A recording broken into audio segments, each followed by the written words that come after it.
Hello. Oh, hello, How are Robin. you? Finally, we met. I'm fine. How about you? It's a pleasure to see you. Oh, it's a very great pleasure to see you. Actually, it's not only a pleasure, it's a great honor for me to be given the opportunity to have this conversation with you today. Not only because you're a globally renowned author, but also because you're one of the fewest people that really inspired me by reading his books to deal more with how I'm going to improve my life and myself. Well, you're very kind, and I'm looking forward to chatting with you. And I'm so grateful to my readers in Greece who have been amazing with the 5 a.m. Club and the Everyday Hero Manifesto. And Not uh, only, not only. I tell you a short story. It was around 2007 when a friend of mine, he gave me a present and he literally begged me to use it. That present was a book. It was one of your books. Actually, it was that book. It was The Monk Who Sold His Ferrari. uh-huh. I read it, and it was just then, in the summer of 2007, when I discovered Robin Sharma. And today, here we are having our first live on Instagram. And I would like to thank you in advance for this wonderful experience. You're very welcome. One of my best memories was watching the sunset in Santorini. And Oh, so you have been. I've been to Greece. I've been to Athens, and it was just the food, the beauty, the people. I mean, I'm a big fan of Greek culture. Okay, thank you so much. Thank you so much. Hope we will have the opportunity to meet you next time you can visit us. I'd love But to. until then, Robin, I have so many things I'd like to ask you and so little time. So I think it's better we begin.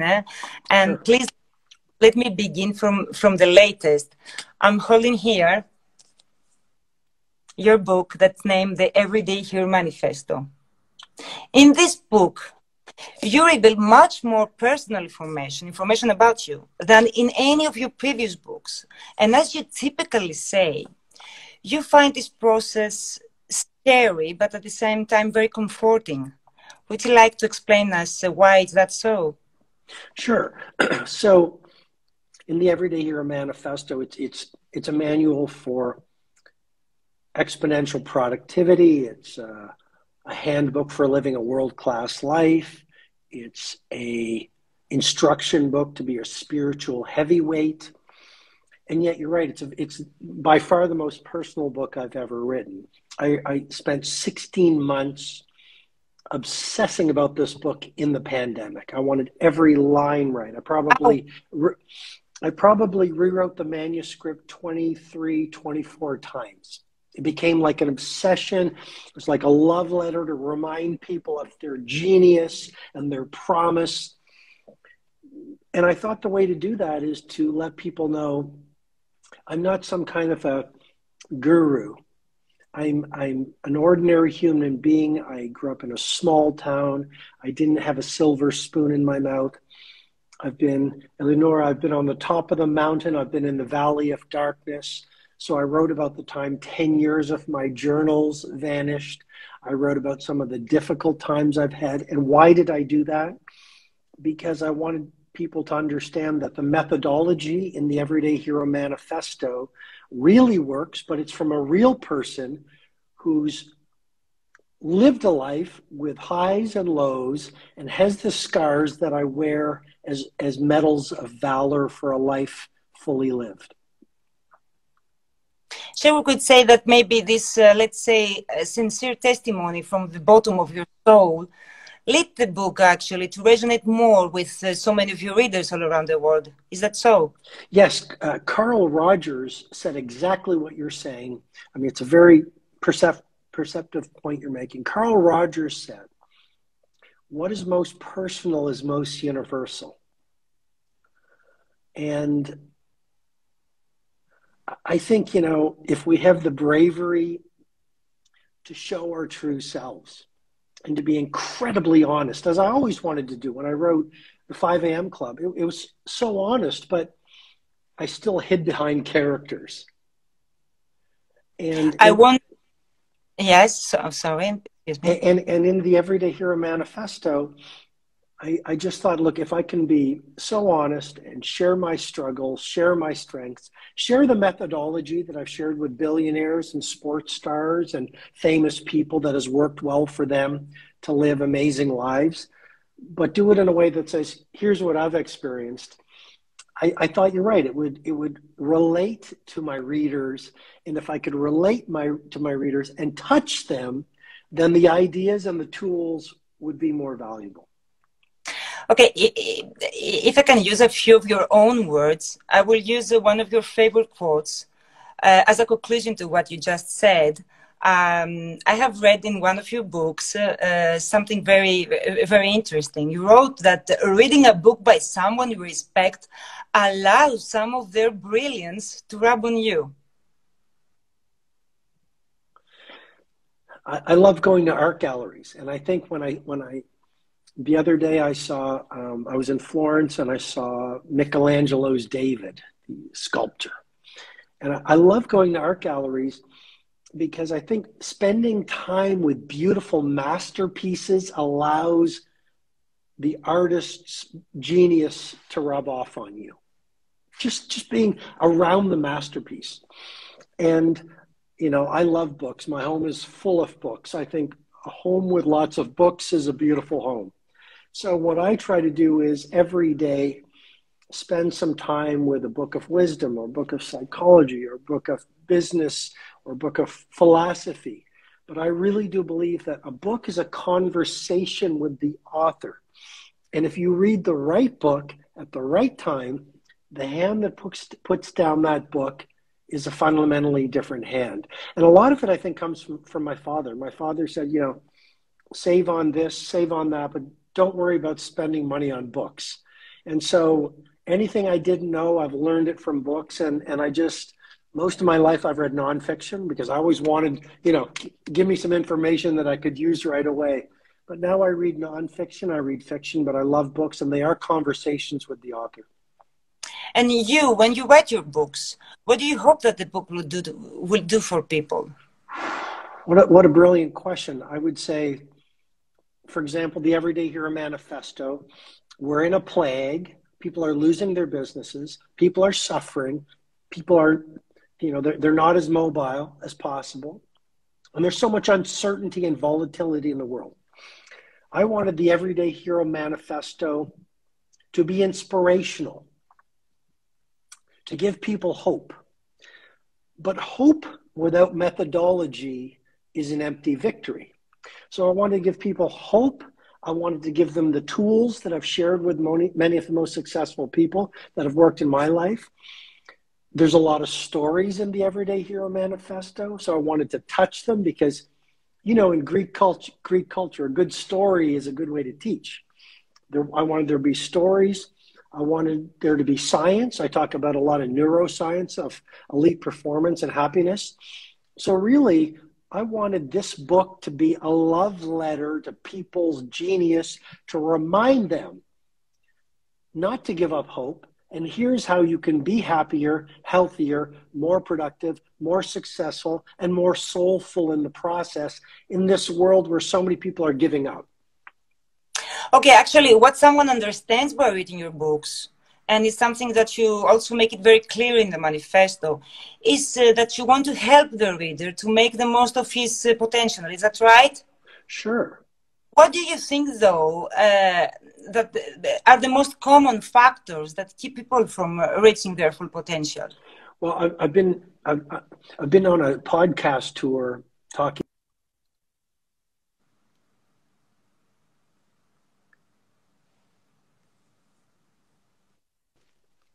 talking about the book. And one of the things people constantly ask me in interviews is, okay, sounds amazing. We want to read the Everyday Hero Manifesto. Where do I start? And so I think one thing that really gets people, that keeps people stuck is we get too worried about where do I start? Mm-hmm. We start. You want to bake a cake? You read the recipe, you start. You want to fall in love? You walk up to someone you're attracted to and you talk to them.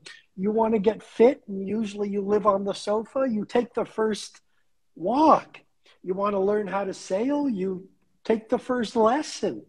So I think people get stuck because they're waiting for the perfect time to start and the perfect formula. And if you wait for the if you wait for the perfect time, it's never going to happen. I don't have the perfect time in my life. So I think number one, we're waiting for the perfect time to start versus just starting. Number two, we have sold ourselves a story that people who do heroic things are cut from a different cloth. That's not true. We all can do amazing things if we install the right habits, do the right strategy, live the right philosophy. Third thing, fear of success, fear of failure, fear of being laughed at. Well, if you're not laughed at a lot, you're not doing very much. And failure is the highway to success. So third thing is we get scared, but that'll be the third thing. Fourth thing, well, it sounds hard. To read the book is hard. To get up early is hard. To optimize our skill is hard. To take care of my diet is hard. To exercise is hard. To be kind when I'm angry is hard. Misery is a lot harder. Living a life that is constant pain, constant drama, constant frustration, constant disappointment, constant regret.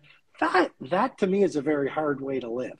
So I think those would be, and then I think the final thing is people have fallen in love with the seduction of entertainment versus the value of knowledge. Look, I like entertainment. I'm on Instagram. I watch YouTube videos. I watch Netflix. I've just fallen in love with this new show called Succession. It's not new. I just discovered it. Succession.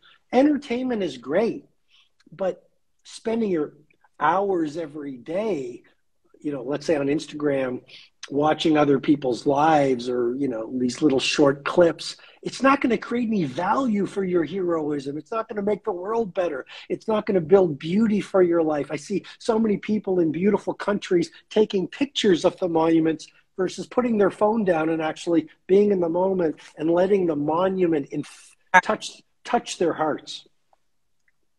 Since we're talking about heroism, would you like to tell me who is the real hero nowadays? How do you define heroism in the 21st century?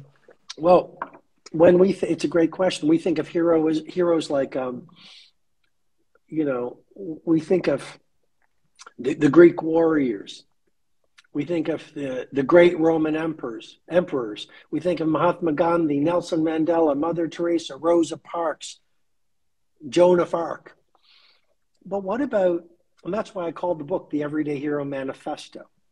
What about the mother who wakes up at 4:30 to go to work to put food on the table? What about the father who struggles in a job they don't like, but they find dignity in their labor? What about the baker who gets up early to make their bread and they do their work with such love and excellence like Beethoven composed music? What about the taxi driver who greets you with a smile, who uses great manners, whose car is clean, who is so professional? What about the startup entrepreneur? Everyone's laughing at her, but she has a vision. She stays strong. She builds the company on her values. To me, like, those are everyday heroes. So I didn't want people to think that heroism is reserved for special people. We all can be everyday heroes, brave, fiery, strong, happy in our own way, if we start believing in ourselves again. Okay, this is the only key to happiness, starting believing in ourselves. How do you define happiness? Is it that simple for someone to become? I don't think it's simple, but I think it's easy. simple means you don't have to do anything. There are strategies, philosophies. I talk about hundreds of them in the Everyday Hero Manifesto. But I think the starting point, you know, there's a story I start the book off with. Many thousands of years ago in Thailand, there was a golden Buddha, this incredible monument that the people adored. And then it became clear that warriors were going to come into the country and steal this golden Buddha, this priceless treasure. So the inhabitants came up with an idea. They would cover the golden Buddha with layer upon layer upon layer. Sure enough, the invaders came in and they saw this mountain of mud. So they didn't know it was a golden Buddha. Many thousands of years later, this young boy was walking by and he saw a glimmer of gold coming out from this golden Buddha. And so he and his friends and the citizens of this area started moving through the layers of mud. And as they moved through each layer of mud, they saw more of the gold. They moved through more of the mud, there was more of the gold. Eventually, they took all the mud away and there was a golden Buddha. And I think that's a great metaphor for everyday heroism and us as human beings. We are born into genius. We're born into possibility. When we're kids, we're curious, we're loving, we're dreamers, we're strong, we're brave. But the world then starts to put these layers of mud over our hope. And so through programming, through messages from our parents, teachers, peers, social media, the general media, and eventually we forget who we are. So the starting point is starting to remember who you truly are, because our behavior always reflects our beliefs. And once we start to remember who we are, then we install the habits, the morning routine, the pre-sleep ritual, the work routines that deliver the results that we want. Okay, Robin, I'm really sorry about that. Electricity has gone here in my stormy day today. The weather is truly bad, so we can go on with our interview like that if you don't mind, okay? I don't mind. Okay. As long as you're okay. Okay, so what someone understands by reading your books, and something also that, you know, actually, through your stories, you always opt to introduce us to small daily habits that adopted could help us make our lives better and maybe more conscious at all levels. If you had to choose one habit that everyone, let there be light. So if you had to choose one habit that everyone should start incorporating in their daily routine, which would be that? Well, it's like asking me which of my children I choose. So I would say, you know, you're right. I've been, for two decades, I've been talking about small daily, seemingly insignificant improvements when done consistently over time lead to stunning results. For everyone watching, all of the people who love you, I would say, little wins, tiny triumphs every day lead to a tsunami of success over time. Mm-hmm. So what things do you do? I would say, number one, every day do something that makes you uncomfortable. Because everything, yes, of course. So like if to go out of our comfort zone. Yeah, there's one chapter in the Everyday Hero Manifesto called Hug the Monster. Okay. Hug your big monsters or your little monsters, and then you're going to realize you constructed your whole life to avoid these monsters and these fears, and they were that small. So I call it micro bravery. You're afraid to talk to someone, that's the person you have to talk to. You're afraid to try the 5 a.m. Club book. I know the 5 a.m. Club book became a massive bestseller, not only around the world, exactly, but also in Greece. If you're scared of doing it, or you start it tomorrow morning. And when it gets difficult, stay with it, because all change is hard at first, messy in the middle, beautiful at the end. I have a routine called the second wind workout. That's another good habit. If you believe that exercise is amazing, creates a pharmacy of mastery, makes you healthier, stronger, more focused, more creative, then why would you only do it in the morning, as part of the 5 a.m. club method. Do it at the end of the day, maybe a swim, maybe a nature walk. Another great habit is a great pre-sleep routine. Don't be on your phone 1 hour before you sleep. Maybe take a nice Epsom salt bath, maybe do some gratitude, maybe do a prayer or meditation, sleep in a cool room, no news, no TV. That's another great habit.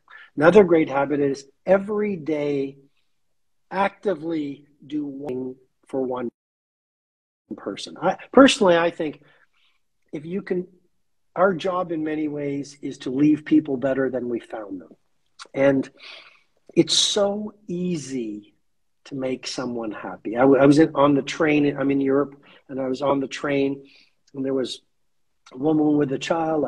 It was so simple, and I'm not some guru. I'm not special, but it was so obvious. I saw an opportunity. I asked her, would it be helpful if I lifted your bag and put it above the seat? And she said, oh, thank you. And and then we started chatting, and it is so simple to go to a coffee shop if you're at a hotel and bring back a tray for the people at the front desk while you drink your coffee. It's so easy to go to a bookstore and buy 10 copies of your favorite book and give them out to people that you love. Like, kindness is so simple.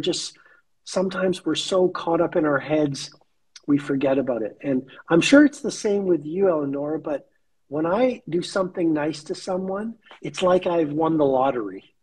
Yes, it's true. It sounds easy to make other people happy. What I want to ask you is it always easy for us to practice in daily life, in everyday life, what you urge people to do through your books? I will talk about myself, okay? I wake up every morning at 5 o'clock in the morning because I host early morning in the show on TV. It goes on air from 8 o'clock until 11. And actually, I read your book, The 5 a.m. Club. So I tried to incorporate in my daily life the 20-20-20 formula. And it was really very hard for me to do that. It was really very hard to me. I couldn't impose myself. I don't know what I was doing wrong. Well, the first thing I'd say, in a little defense of my book, is that millions of people around the world right now, and I'm sure a lot of Greeks, are finding the benefits of rising before the sun, doing the 20-20-20 formula. I don't know why you're struggling.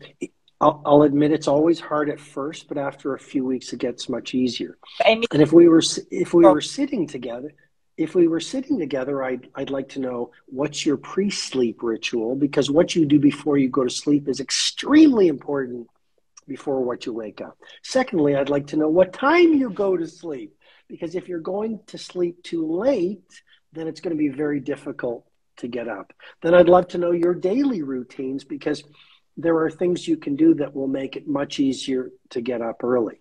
And the reality is, and I don't want to make you feel bad, but so many of the great authors, the great military leaders, the great inventors, have had one thing. Tim Cook, Michelle Obama, Nelson Mandela, they've all been members of the 5 a.m. Club book. So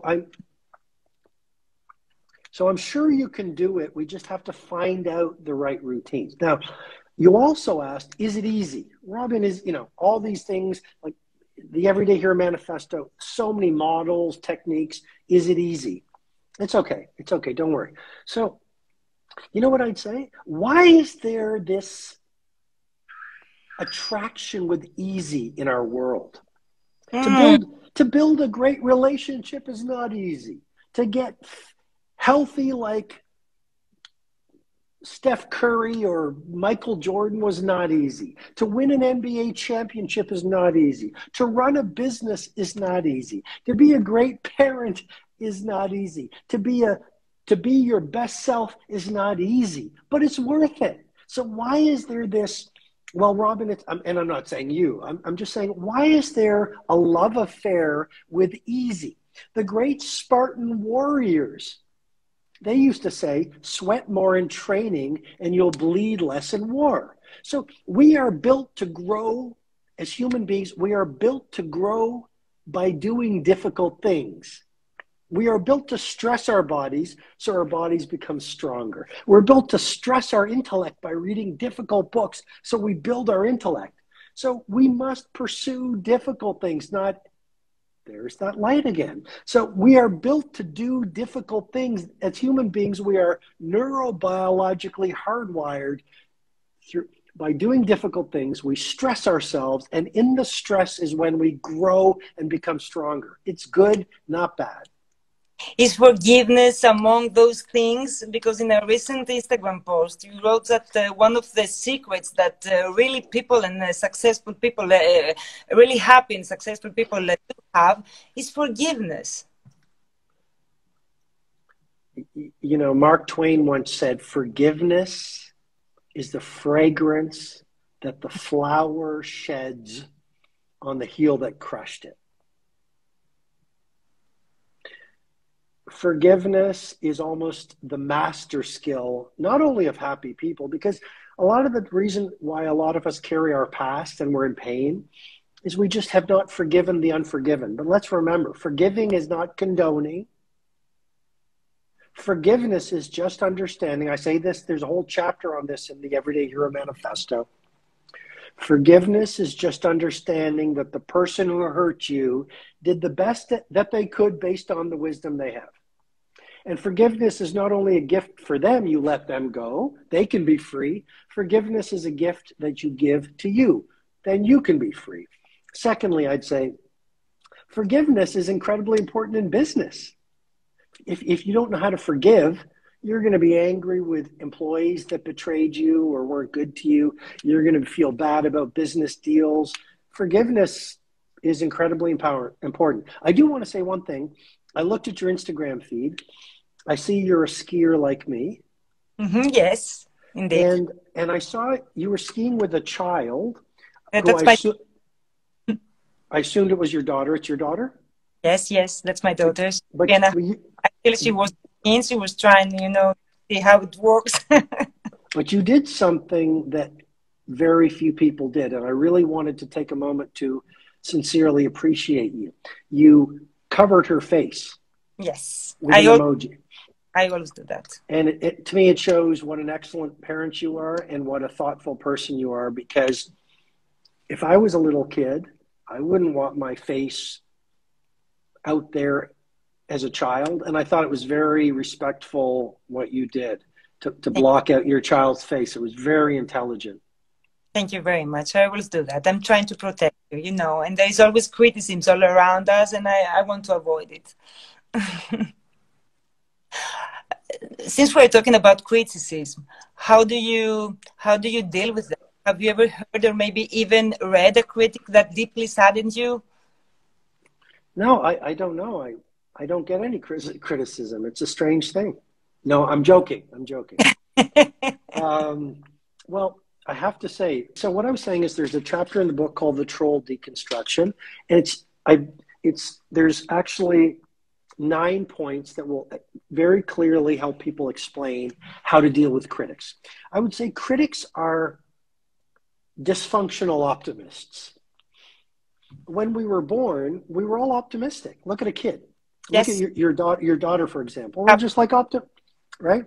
But then life hurts us, and rather than learning how to process through the hurt to become stronger, too many good souls contract and we close, and we put up a stone wall around our heart. And the world thinks it's being mean, but we're just protecting our tender hearts. So what happens then is we see other people doing amazing things, what I call possibilitarians, and we throw stones at them because they make us feel bad about our own misused potential. Does that make sense? Yes, mate. And so I think don't feed the trolls. Remember that someone who's happy and making a beautiful life would not hurt another human being. Mm-hmm. And just ignore them, because what I was saying before we got this, they want you to give them energy. And there's a great idea, a great line, and it's not mine, but it's let success be your revenge and let karma do your dirty work. That's a good advice. Right? And the final thing, and anyone who wants to go deep, they can read the chapter. But the final thing I'd say is J.K. Rowling, who sold a few books, you know, Harry Potter, she sold a lot of books. She said, for some to love you, some must loathe you. And so, you know, you're doing honest work when the people who resonate with you love you, and the people who don't like it attack you. And that's okay. I don't like vanilla ice cream. That's okay. I prefer chocolate. Not everyone will love what we do. That's true. That's true. Can I take you a little bit back to the past? Of course. Okay. I know that until the age of 25, you had a very, very successful career as a lawyer. What happened in your life then and led you to quit a good job, a promising future? What triggered you to make this decision? Well, I think happiness, and we really come alive when we trust our joy. In the Everyday Hero Manifesto, I say, instinct is more powerful than intellect. Intellect is what everyone told us we should do. Intellect is what society tells us is possible. But if we follow our intellect, we wouldn't have created an airplane or the internet or the vaccine or whatever it is. And this is not political, but I'm just saying all great advances don't come from the intellect, they come from instinct. And you can follow the things that make you feel alive, the ideas that make you feel happy. Those are the places where your wisest self wants you to go. So I followed my intellect, and my intellect was like, you know, be a lawyer, you'll be very successful. It's what the world says you should do to be successful. The only problem is I did those things and I felt very empty. I was full of unhappiness. And so I started studying the great lives, and I learned how to live a much better life. And my instinct said, write a book. The book was The Monk Who Sold His Ferrari. Is it a true story? Is that your true story? No, it's not. Part of it was my life. I was the lawyer, but that's not my story.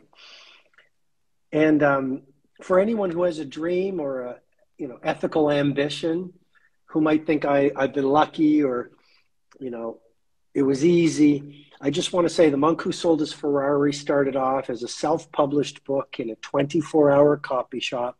The second chapter of the Everyday Hero Manifesto, I share my whole story. And part of it is I self-published it. Everyone laughed at the title.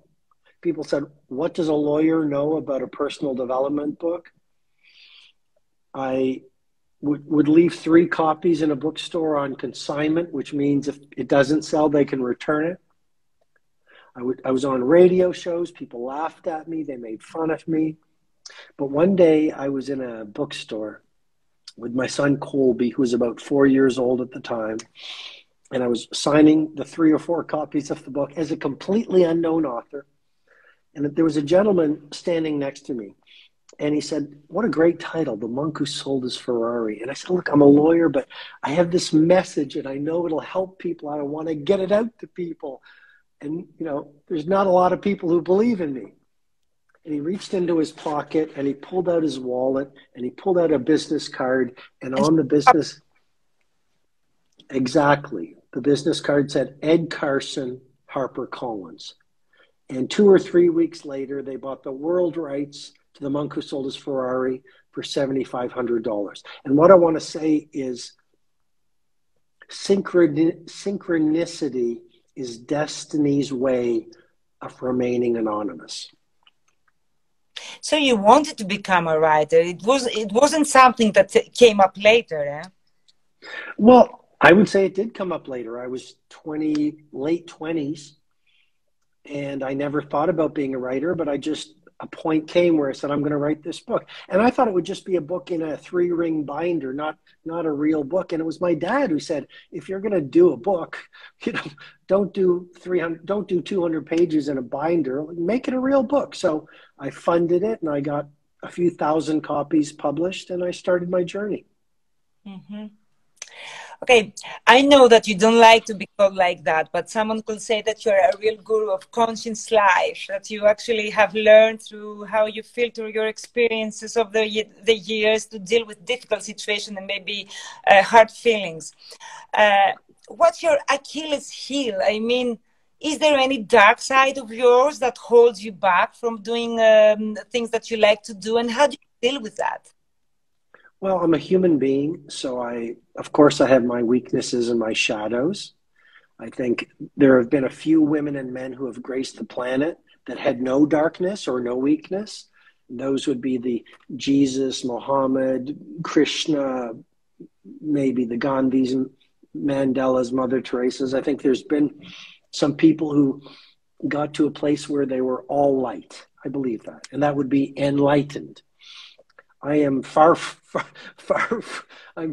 that.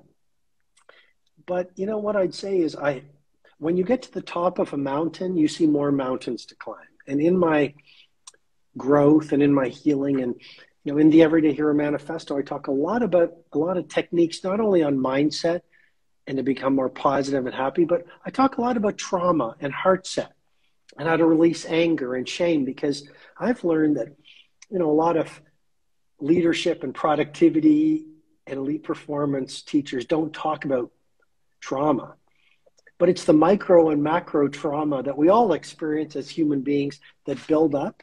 And that energy is what keeps us from elite performance and productivity. We end up we read the books, but we end up sabotaging ourselves unless we release that. And in the book, I teach how to release it.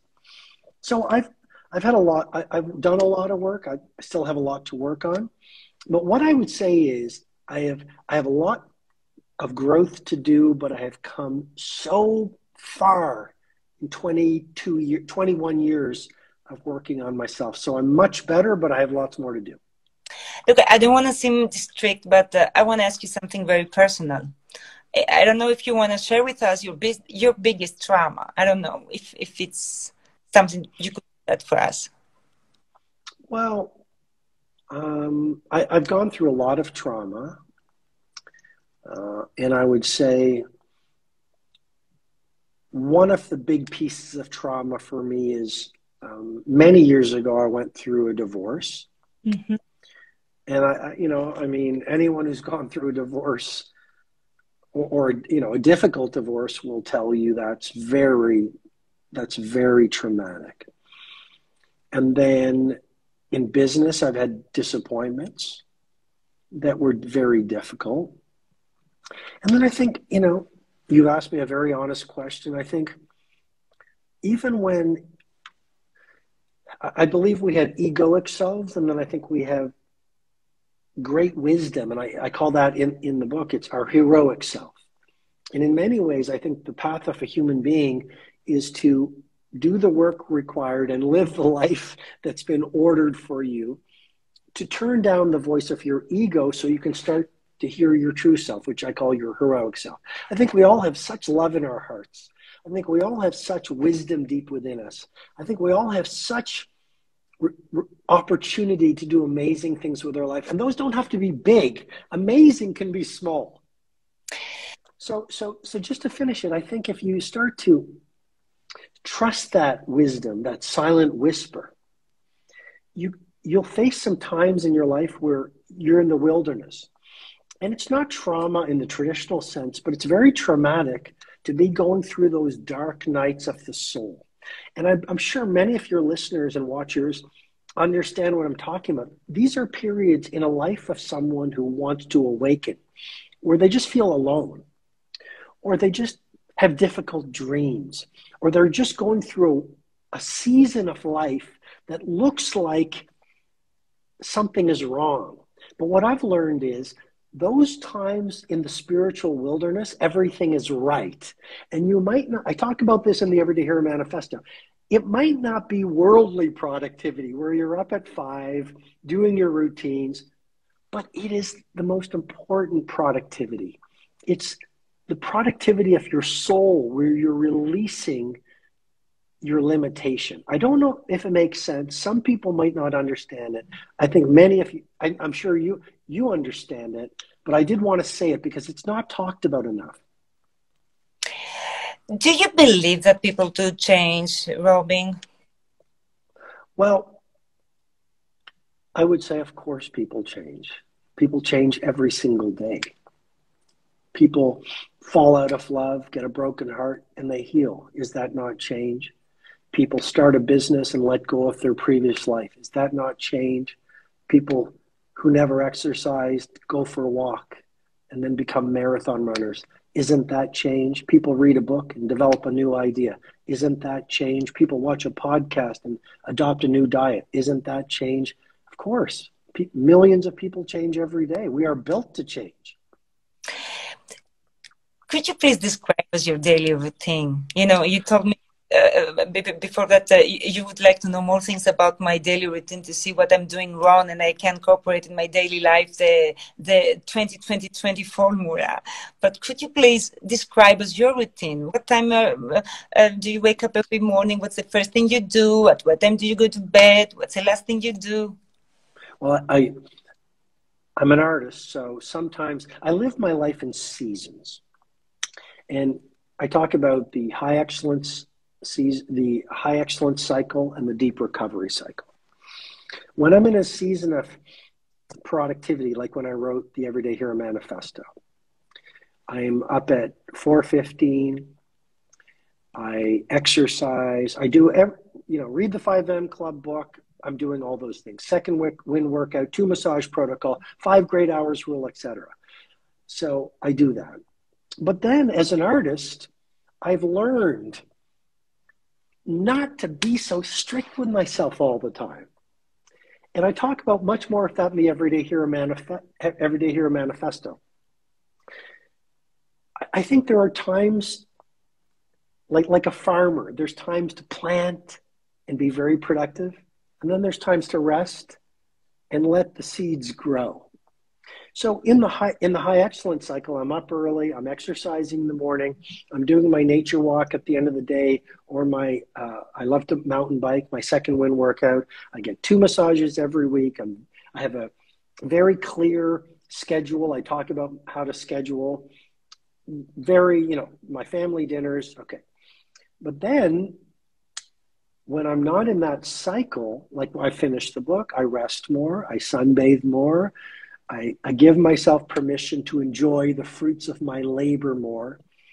And I've realized that that's when I'm recovering my assets, refueling my well of inspiration, and building energy for the next productive cycle. It's very much like nature. We have winter, we have summer. What gives you inspiration? Since we're I get a lot of inspiration from traveling. I love to travel. I'm very nomadic. I come to life when I travel. So number 1. Number 2, reading. I love reading. I love books. It's almost impossible for me to go to a bookstore without walking out with a bag of books. Deep conversations are inspiring.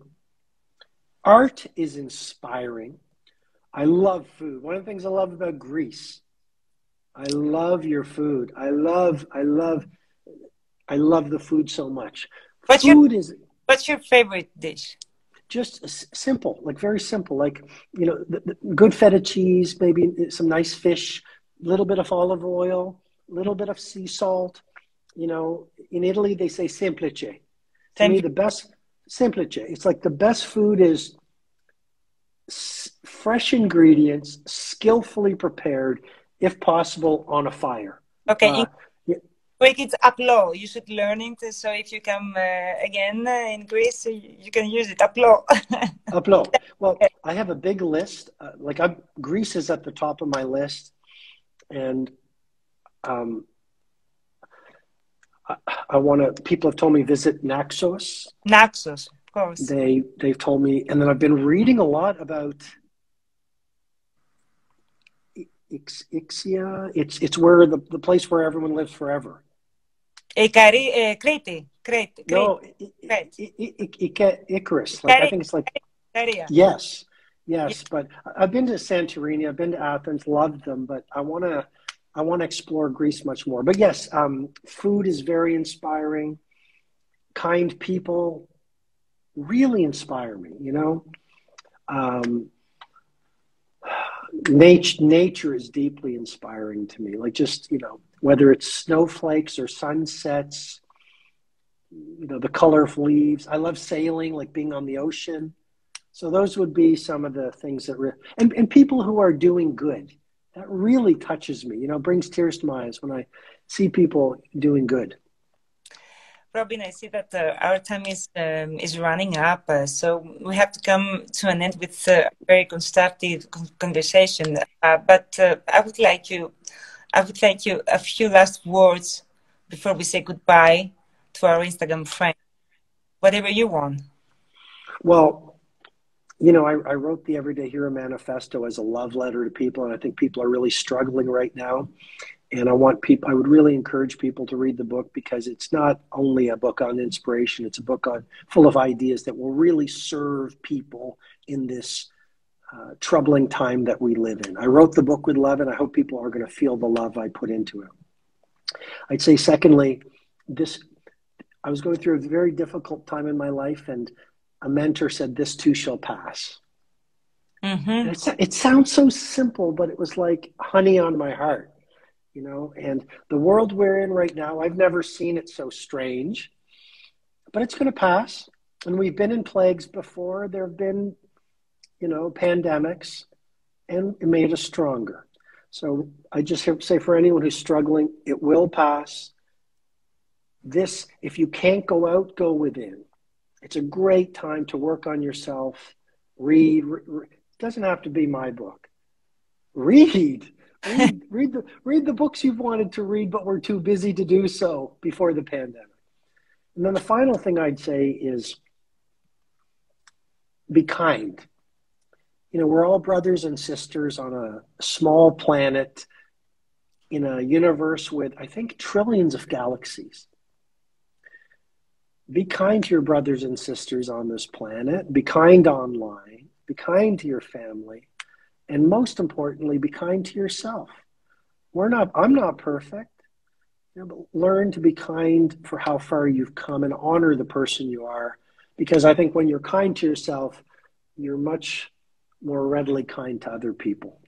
And I want to thank you for, you know, influencing and uplifting so many people. I know you're a hero to many people, and you've asked very thoughtful questions versus basic questions. And, you know, it's made me hopefully answer some interesting questions for you and all the people who are watching.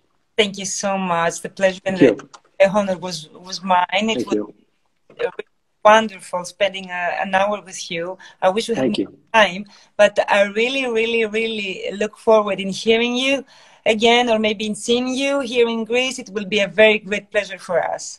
Thank you so much. And I want to thank all my Greek readers.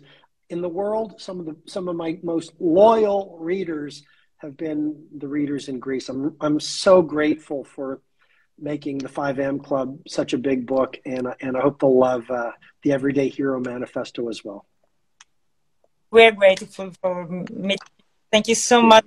Wonderful interview. Enjoy your